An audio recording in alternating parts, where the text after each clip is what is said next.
लेकर के संविधान को कमजोर करने का काम किया है। अरे कौन इख्तिदार पे रहेगा? बल्कि मैं तो चंद्रबाबू नायडू से कह रहा हूं कि आपने अपने से ज्यादा नुकसान, अपनी पार्टी से ज्यादा नुकसान आपने अपने बेटे लोकेश का मुस्तकबिल उसको खत्म कर दिया आपने, क्योंकि आपके बाद तो आपका बेटा ही आएगा ना, जूनियर एनटीआर तो नहीं आएगा। अब इतना पॉपुलर है उन्हें, मेरे को नहीं मालूम आता क्या उन्हें, आता क्या नहीं, न्यूज बनना ना ये भी। आप लोकेश को परेशान कर दिए। अरे उसका तो देख लेते, कितना तुम करेंगे, तुम हो गया ना 9 साल आंध्र प्रदेश के चीफ मिनिस्टर, 5 साल आंध्र प्रदेश के, बस है बच्चे को देखते अपने। मगर आपने लोकेश को परेशानी में डाल दिया। मेरे भाई सच्चाई बयान कर रहा हूं, यह वक्फ का कानून मुसलमानों से हमारी जायदादों को छीनने के लिए बनाया गया। एक बना दिया गया कि अगर कोई मुसलमान अपनी जायदाद को वक्फ वाल औलाद करता है, नहीं कर सकते। क्यों नहीं कर सकते? क्योंकि आप बच्चों का हक नहीं मार सकते, बच्चों का हक नहीं मार सकते आप। अरे आप कौन होते भाई? मैं अल्लाह को दे रहा हूं, अल्लाह को बोल रहा हूं, अल्लाह को उसका मालिक बना रहा हूं। मेरा बेटा बेटी भाई बहन कहां से आ गए इसमें? मैं अल्लाह को मालिक बनाकर बोलता हूं इसके बेनिफिशियरीज में मेरा बेटा बेटी रहेंगे। ट्रस्ट कैसा है? इसका फायदा बेटा बेटी को होगा। मगर चंद्रबाबू नायडू, पवन कल्याण, नीतीश कुमार, कुमारास्वामी, जयंत चौधरी, ये सब मिलके बोले नहीं नहीं बच्चों का हक नहीं मारना। अम्मा बच्चों से इतनी मोहब्बत कैसा हो गई तुम्हारे को? अगर बच्चों से इतनी मोहब्बत है तो वो जो बच्ची जिसकी अस्मत रेजी गुजरात में हुई थी, जिसके इज्जत लूटने वालों को बीजेपी ने जेल से छोड़ दिया, बिल्किस बानो को क्या चंद्रबाबू नायडू अपने विजयवाड़ा घर में बुला के बिठा सकते? अम्मा पूछो चाय पियो, नहीं बोल सकते ना। हम अल्लाह के नाम पे, कोई हिंदू बोलता मैं भगवान के नाम पे दान दे रहा हूं, कोई सिख गुरुद्वारा वाले बोलते हैं कि हम वाहे गुरु के नाम पे दे रहे हैं। उनका अख्तियार है, जायदाद उनकी है। मगर आप कौन होते मेरे को बोले बच्चों का हक नहीं मारना? मैं अल्लाह को दे रहा हूं भाई, आप कौन होते हैं? सेक्शन 300 आर्टिकल में क्या है? प्रॉपर्टी मेरा राइट है, मैं अपनी जायदाद को रखूं, जला दूं, किसको भी दे दूं, मेरी जायदाद है। मगर नहीं, आप बोले नहीं दे सकते, बच्चों का हक नहीं मारना, वक्फ वाल औलाद नहीं होगा। ये हमारी शरीयत के खिलाफ है। एक एक सेक्शन 46 सेक्शंस हैं। कोई एक सेक्शन मेरे को बताओ जिससे वक्फ की जायदाद को फायदा होगा? कुछ नहीं होगा।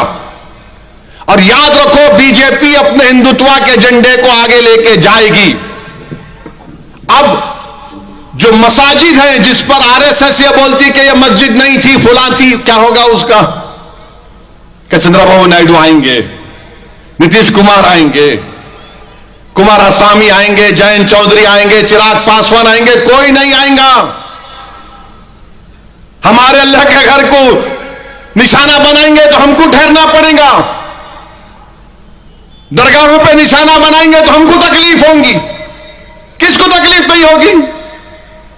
मेरे भाई याद रखो, जब तक आप में शऊर बेदार नहीं होगा, जब तक आप ये नाम निहाज सेकुलरिज्म, जो सियासी सेकुलरिज्म है, मैं उसके खिलाफ था रहूंगा। जो आईन में, संविधान में सेकुलर लिखा गया, मैं उसका पाबंद था और रहूंगा। सेकुलरिज्म से क्या मिला तुमको? बताओ मेरे को, क्या मिला आपको? अरे कम से कम वो जगन मोहन रेड्डी तो खुल के बोला कि जो ओवैसी साहब बोलेंगे हम तायद करेंगे, और पूरे एमपीज उनके खड़े होकर मुखालिफत करे। उन्हें क्या नहीं करा अलग बात है, मगर कम से कम ऐसे कानून के वक्त तो जगन के पूरे एमपीज खड़े होकर बोले नथिंग डूइंग, हम साथ सपोर्ट नहीं करेंगे। मैं उनका शुक्रिया अदा करता हूं, उन तमाम पार्टीज का शुक्रिया अदा करता हूं जिसका भी जिक्र किया, जिन्होंने इस काले कानून के खिलाफ वोट दिया। मेरे भाई, आप में शऊर बेदार होना बहुत जरूरी है। अब आप देखो कानून में क्या बोल रहे कि वक्फ बोर्ड में कंपलसरी 2 नॉन मुस्लिम मेंबर बनेंगे। अच्छा वो तो हो गया ना। अब यहां पर चंद्रबाबू नायडू से मेरा सवाल है, तिरुपति तिरुमला देवस्थानम क्या कहता है? कोई भी नॉन हिंदू टीटीडी का मेंबर नहीं हो सकता। हो सकता? हो सकता क्या? बोलो आप। अरे डर गई कोई इतना बाबा, जोर से बोलो। हिंदू एंडोमेंट बोर्ड का मेंबर कोई मुसलमान हो सकता, मगर मुस्लिम वक्फ बोर्ड का मेंबर नॉन मुस्लिम हो सकता है। मिनिमम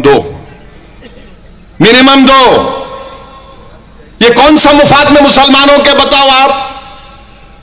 और तिरुमला तिरुपति देवस्थानम में 18 जो नॉन हिंदू एम्प्लॉइज थे 5 फरवरी 2025 को उनको निकाल दिए। क्यों निकाले भाई आप? नौकर थे, निकाल दिया उनको। जबकि आंध्र प्रदेश का एंडोमेंट एक्ट ये कहता है कि ट्रस्टी भी हिंदू होना चाहिए। कमिश्नर, असिस्टेंट कमिश्नर भी गैर हिंदू नहीं हो सकता। सेक्शन 12 में इंस्पेक्टर भी गैर हिंदू नहीं हो सकता। सेक्शन 96 टीटीडी का देख लो आप। सेक्शन 28 ये कहता है कि अगर कोई ट्रस्टी हिंदू धर्म को छोड़ता तो उसको निकाल दिया जाएगा। सेक्शन 29 ये कहता है कि एग्जीक्यूटिव ऑफिसर भी कोई गैर हिंदू नहीं रह सकता। अरे जब आपके लिए अच्छा, हमको इतराज नहीं है, बिल्कुल बहुत अच्छा है, आपका मजहब का मामला है, आप करो, मगर मुसलमान के मजहब में आप क्यों आ रहे बताओ? जब आपके लिए अच्छा तो हमारे लिए बुरा कैसे हो गया बताओ चंद्रबाबू नायडू? क्यों आपके लिए अच्छा है तो हमारे लिए बुरा क्यों है?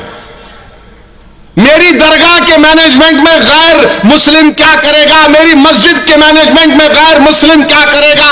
मेरे कब्रिस्तान में गैर मुस्लिम क्या करेगा? मेरी ईदगाह में गैर मुस्लिम क्या करेगा? मेरे खानकाहों में गैर मुस्लिम क्या करेगा बताओ? मेरे अजीज दोस्तों और बुजुर्गों, ये एक तारीखी वक्त आपके पास है। आप all India Muslim person law board के दिए गए हर फैसले के पाबंद रहिए।